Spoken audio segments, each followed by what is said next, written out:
मेरे प्यारे देशवासियों, मैं हर महीने मन की बात के पहले लोगों से आग्रह करता हूँ कि आप मुझे अपने सुझाव दीजिए, अपने विचार बताइए और हज़ारों की तादाद में माइगोव पर, नरेंद्र मोदी App पर इस बार जो सुझाव आए, मैं कह सकता हूँ 80-90% सुझाव भ्रष्टाचार और काले धन के खिलाफ़ की लड़ाई के संबंध में आए।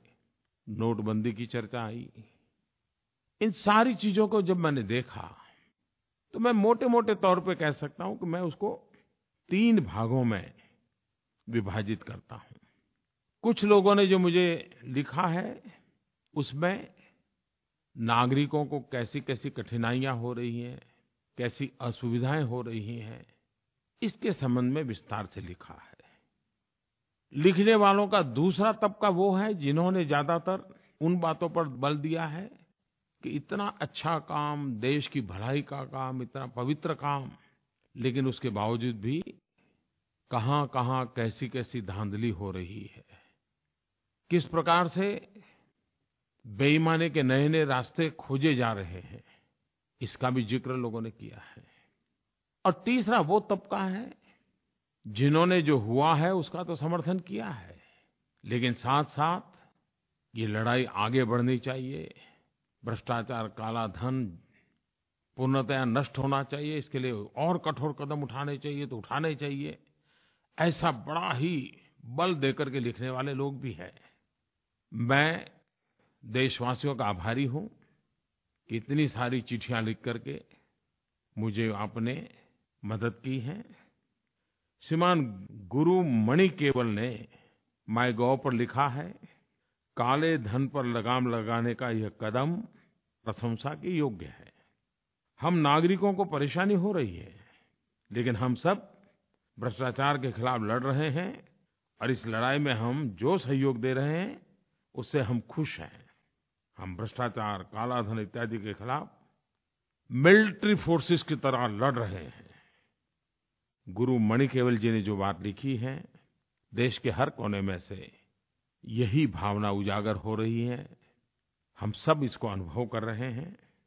लेकिन ये बात सही है, जब जनता कष्ट झेलती है, तकलीफ झेलती है, तो कौन इंसान होगा जिसको पीड़ा न होती हो।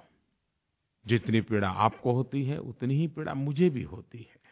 लेकिन एक उत्तम ध्येय के लिए, एक उच्च इरादे को पार करने के लिए साफ नियत के साथ जब काम होता है, तो एक कष्ट के बीच, दुःख के बीच, पीड़ा के बीच भी देशवासी हिम्मत के साथ डटे रहते हैं।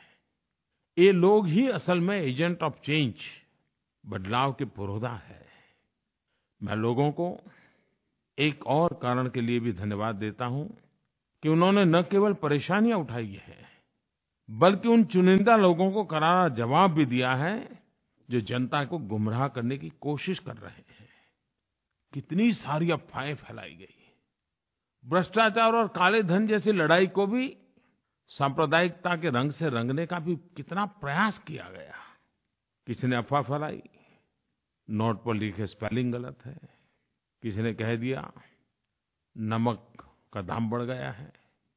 किसी ने अफ़वाह चला दी 2000 के नोट भी जाने वाली है, 500 और 100 के भी जाने वाली है, ये भी फिर से जाने वाला है। लेकिन मैंने देखा, भांति-भांति अफ़वाहों के बावजूद भी देश नहीं हुआ है। इतना ही नहीं, कई लोग मैदान में आए, अपने क्रिएटिविटी के द्वारा, अपनी बुद्धि शक्ति के द्वारा अफ़वाह फैलाने वालों को भी बेनकाब किया, अफ़वाहों को भी बेनकाब कर दिया और सत्य ला करके खड़ा कर दिया। मैं जनता के इस सामर्थ्य को भी शत-शत नमन करता हूँ। मेरे प्यारे देशवासियों, ये मैं साफ अनुभव कर रहा हूँ, हर पल अनुभव कर रहा हूँ। जब 125 करोड़ देशवासी आपके साथ खड़े हो, तब कुछ भी असंभव नहीं होता है। और जनता जनार्दन ही तो ईश्वर का रूप होती है। और जनता के आशीर्वाद ईश्वर के ही आशीर्वाद बन जाते हैं। मैं देश की जनता को धन्यवाद देता हूँ, उन्हें नमन करता हूँ कि भ्रष्टाचार और काले धन के खिलाफ़ इस महायज्ञ में लोगों ने पूरा उत्साह के साथ भाग लिया है। मैं चाहता था कि सदन में भ्रष्टाचार और काले धन के खिलाफ़ जो लड़ाई चल रही है, राजनीतिक दलों के लिए भी, पॉलिटिकल फंडिंग के लिए भी व्यापक चर्चा हो। अगर सदन चला होता तो ज़रूर अच्छी चर्चा होती। जो लोग अफ़वाहें फैला रहे हैं कि राजनीतिक दलों को सब छूटछाट है, ये गलत है। कानून सबके लिए समान होता है, चाहे व्यक्ति हो, संगठन हो या राजनीतिक दल हो। हर किसी ने कानून का पालन करना ही होता है और करना ही पड़ेगा। जो लोग खुल करके भ्रष्टाचार और काले धन का समर्थन नहीं कर पाते हैं, वे सरकार की कमियां ढूंढने के लिए पूरी देर लगे रहते हैं। एक बात ये भी आती है, बार-बार नियम क्यों बदलते हैं? ये सरकार जनता जनार्दन के लिए है। जनता का लगातार फीडबैक लेने का प्रयास सरकार करती है। जनता जनार्दन को कहाँ कठिनाई हो रही है, किस नियम के कारण दिक्कत आती है, उसका क्या रास्ता खोजा जा सकता है। हर पल सरकार एक संवेदनशील सरकार होने के कारण जनता जनार्दन की सुख सुविधा को ध्यान में रखते हुए जितने भी नियम बदलने पड़ते हैं, बदलती है, ताकि लोगों की परेशानी कम हो। दूसरी तरफ मैंने पहले ही दिन कहा था, 8 तारीख को कहा था, ये लड़ाई असामान्य है। 70 साल से बेईमानी और भ्रष्टाचार के काले कारोबार में कैसी शक्तियाँ जुड़ी हुई हैं, उनकी ताकत कितनी है। ऐसे लोगों से मैंने जब मुकाबला करना ठान लिया है, तो वे भी तो सरकार को पराजित करने के लिए रोज नए तरीके अपनाते हैं। जब वो नए तरीके अपनाते हैं तो हमें भी तो उसके काट के लिए नया तैर के अपनाना पड़ता है। तू डाल डाल तो मैं पात पात, क्योंकि हमने तय किया है कि भ्रष्टाचारियों को, काले कारोबारों को, काले धन को मिटाना है। दूसरी तरफ कई लोगों के पत्र इस बात को लेकर के आए हैं, जिसमें किस प्रकार की धांधलियां हो रही हैं, किस प्रकार से नए-नए रास्ते खोजे जा रहे हैं, इसकी चर्चा है। मैं प्यारे देशवासियों को एक बात का हृदय से अभिनंदन करना चाहता हूँ। आज आप लोग टीवी पर, समाचार पत्रों में देखते होंगे, रोज नए-नए लोग पकड़े जा रहे हैं, नोटें पकड़ी जा रही हैं, छापे मारे जा रहे हैं, अच्छे-अच्छे लोग पकड़े जा रहे हैं। ये कैसे संभव हुआ है? मैं सीक्रेट बता दूं? सीक्रेट ये है कि जानकारियां मुझे लोगों की तरफ से मिल रही है।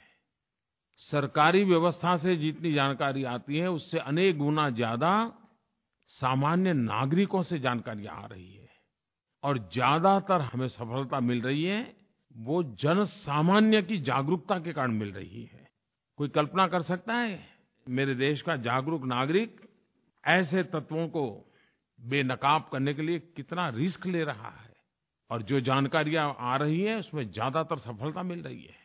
मुझे विश्वास है कि सरकार ने इसके लिए जो एक ईमेल एड्रेस इस प्रकार की खबरें देना चाहते हैं उनके लिए बनाया है, उस पर भी भेज सकते हो, माइगोव पर भी भेज सकते हो। सरकार ऐसे सारे बुराइयों के साथ लड़ने के लिए प्रतिबद्ध है, और जब आपका सहयोग है तो फिर लड़ना बहुत आसान है। तीसरे पत्र लेखकों के ग्रुप ऐसा है, वे भी बहुत बड़ी संख्या में है। वो कहते हैं, मोदी जी थक मत जाना, रुक मत जाना, और जितना कठोर कदम उठा सकते उठाओ, लेकिन अब एक बार रास्ता पकड़ा है तो मंजिल तक पहुंचना ही है। मैं ऐसे पत्र लिखने वाले सबको विशेष रूप से धन्यवाद करता हूं, क्योंकि उनके पत्र में एक प्रकार से विश्वास भी है, आशीर्वाद भी है। मैं आपको विश्वास दिलाता हूं कि ये पूर्ण विराम नहीं है, ये तो अभी शुरुआत है। ये जंग जीतना है, और थकने का तो सवाल ही कहाँ उठता है, रुकने का तो सवाल ही नहीं उठता है। और जिस बात पर 125 करोड़ देशवासियों के आशीर्वाद हो, उसमें तो पीछे हटने का कोई प्रश्न ही नहीं उठता है। आपको मालूम होगा, हमारे देश में बेनामी संपत्ति का एक कानून 1988 में बना था, लेकिन कभी भी न उसके रूल्स नहीं बने, उसको नोटिफाई नहीं किया, ऐसे ही वो ठंडे बस्ते में पड़ा रहा। हमने उसको निकाला है और बड़ा धारदार बेनामी संपत्ति का कानून हमने बनाया है। आने वाले दिनों में वो कानून भी अपना काम करेगा। देश हित के लिए, जनहित के लिए जो भी करना पड़े, ये हमारी प्राथमिकता है।